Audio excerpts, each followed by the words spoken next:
I guess I want to write that first line.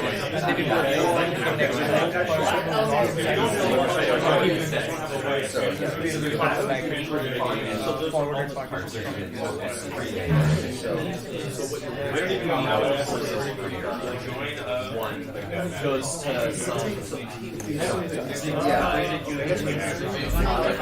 In a way that this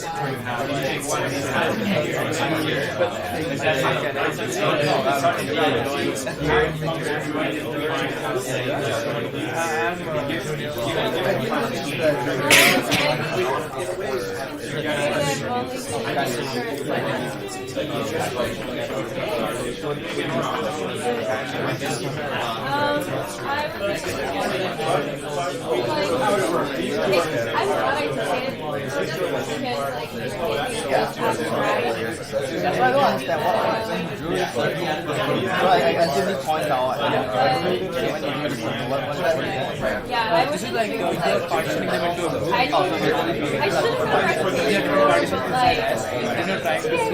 trying to see how is what partition And T is another set. T is another set, your function between S and T. The function Okay, so let's resume. So any questions from your Can you define this monotone? How do you define this monotone map here? from parts S to parts T? Yeah, I mean, is it defined in terms of a join of some things, or no? Yeah, so given F taking S to T, so the high level, do you know any category theory? Nope. Okay, so the high level way to say it is that if you have a surjection out of this one, you take what's called the push out, and then that's the answer. Okay. Which is a form of But here's the but you don't know any category theory, which no one in here does, I mean, unless you do. So you want to know how you do it, right? So how do we turn a partition on S into a partition on T?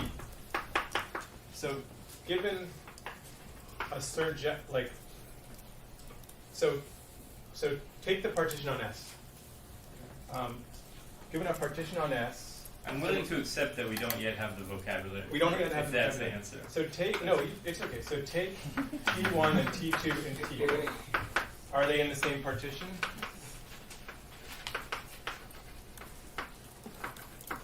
Like, should they be? Well, if there exists S1 and S2 in S that are in the same partition,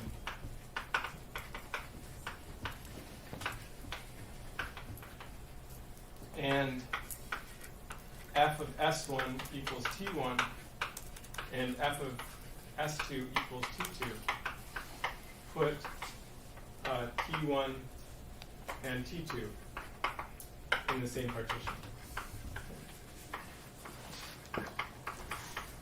So obviously more vocabulary would help make this much less wordy. It's what's called the push out, and you're done. But if you don't have that vocabulary, and that's the nice thing about category theory, is it gives you vocabulary that you can use over and over again in lots of different domains, and just happens to be interesting in lots of places. But when you don't have that vocabulary, what you do is you have this function that takes every dot straight down to a dot down here. And if you want to ask whether two dots are in the same partition here, you ask whether there's a dot upstairs that maps to one and another dot that maps to the other that are in the same partition upstairs. And if so, you put them into the same partition downstairs. But that's not even true about the first and last element. Right. So I didn't say don't otherwise. It does. And so then in the book what it says is, now the result may not be a partition because it may not be transitively closed. In other words, something might be related to something else, and something else might be related to a third thing. But form the transitive closure, which just means make every two things in the same partition as long as there's some kind of path of partition between them.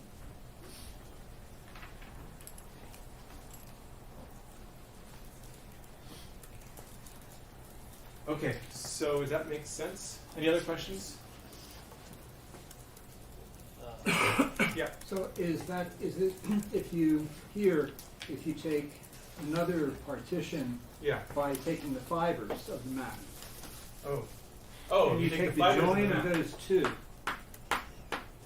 Oh, the join of the one I just had and I erased? Yes, exactly. Oops. That one and the fibers, Um, and then you push it, and then you take the images. So Do you here's get the same fibers picture? one. Fibers means pre-images. It's like you Yeah. got. It's like for each one of these, you have a fiber. It's called something living above it.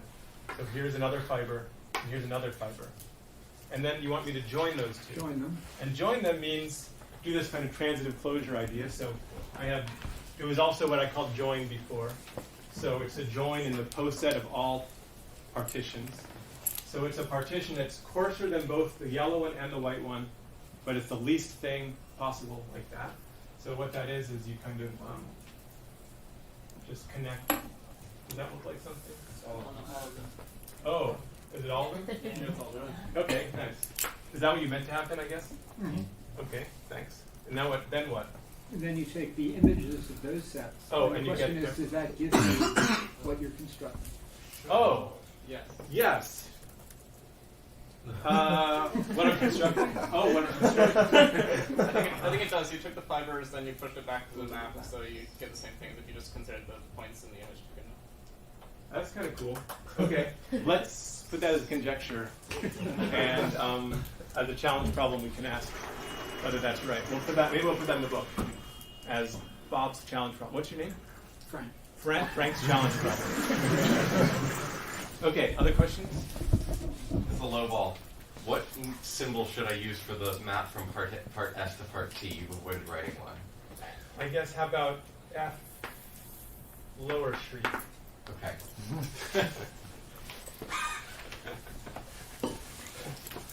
There is a reason for that. There's a reason. I'm just putting exclamation mark around. It's like a left. Yeah. Anyway. Okay. So. Oh right. Given F taking S to T, there is also. So these are two sets, just like before we had these two sets S and T. There's also a function, a monotone function.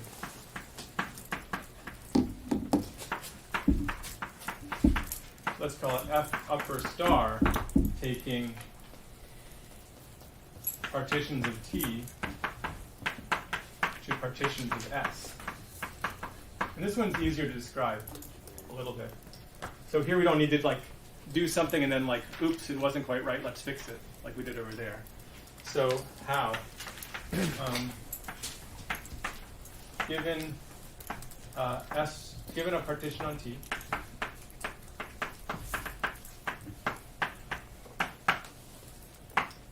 S1 is equivalent to S2, or they're in the same part, if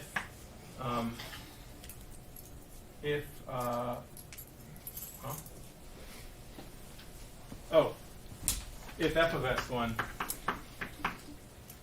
is in the same partition as F of S2. This little squiggle is often like written equivalent to, and a partition is the same thing as an equivalence relation. So if you don't know what an equivalence relation is, don't worry about it. All I'm saying, it's a partition. Two things are equal. Two things are equivalent if they're in the same part. So in the yellow one, this is squiggle this one, but not here. Okay. So, oh, that's done. So that's how you get a partition on T and turn it into a partition on S.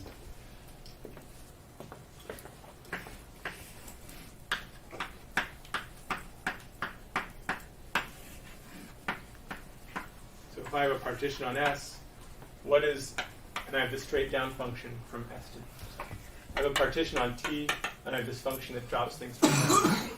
What partition does it give you on S?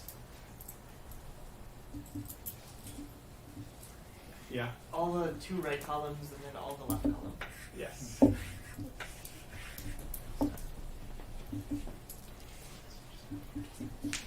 Okay.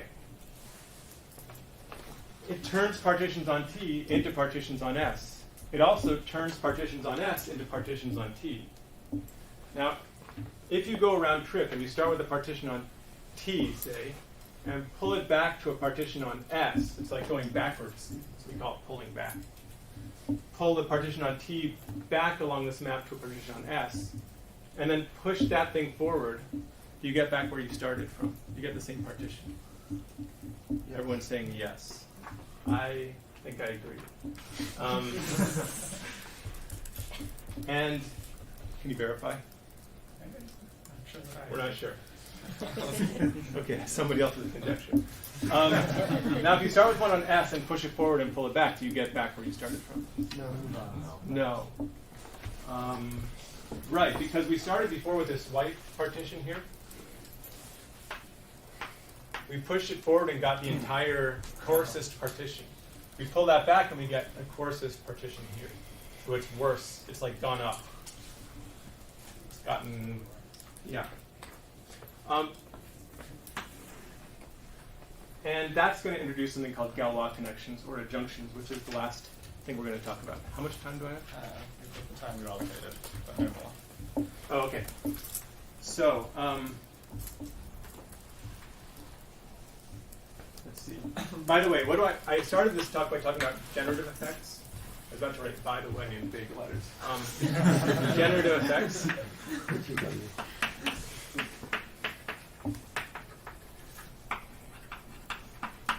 I started by talking about that, and the way Ellie defined them in his thesis was to say, and I think it's a nice definition, a monotone map F taking S to T, or P to Q,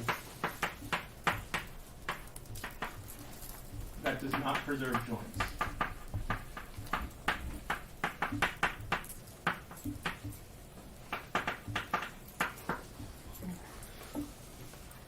Okay, so what we did before when we had those six people, I guess, or whatever, we had these 4 people, and we said that this one and this one need to be separated. So that's a function from 2 people to the 4 people. We said we want these 2 people to be separated. Now we've told ourselves, with this fact over here, we know that given any partition on T, we get a partition on S. And so when we have this partition and this partition, when we pull it back, we get this one. If you can remember how we did this, we took any partition here and was able to pull it back. So that says, oh, they're separated.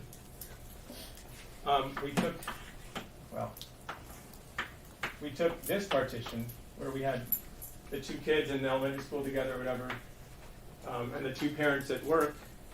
We have a map, the same map. The same function takes these 2 to the parents. When we pull it back again, they're still separated. But when we join these 2 things, which is the smallest partition that's coarser than both, we get the full, the coarsest partition here. And the 2 parents are now in the same group. And so this guy here, F upper star, does not preserve joins. And that's kind of how we started this whole talk. In fact, so what we're going to talk about last is what's called Galois connections or adjunctions. And when you have adjunctions, basically there's some join preservation properties you get for free. So adjunctions are, in the context of posets, are called Galois connections after someone named Galois. And this person defined Galois connections in the context of fields and groups. He invented group theory. But there's a more basic, there's a larger context now, and that's called adjunctions.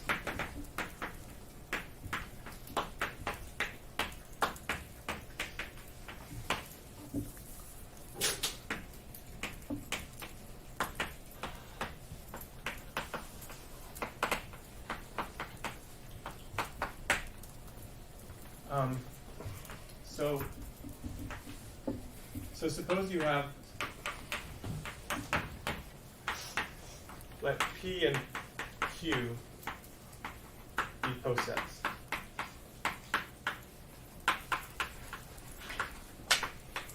A Galois connection or a junction between them is 1, a monotone function L from P to Q to a monotone function back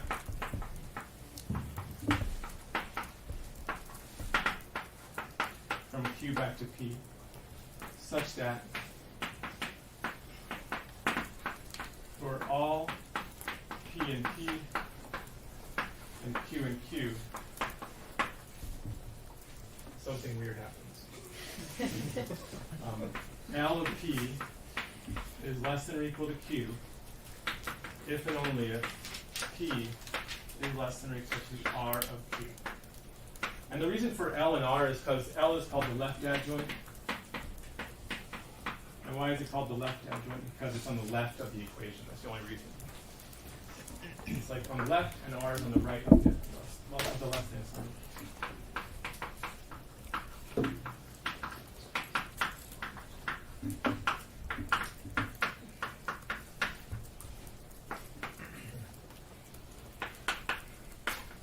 That's terrible.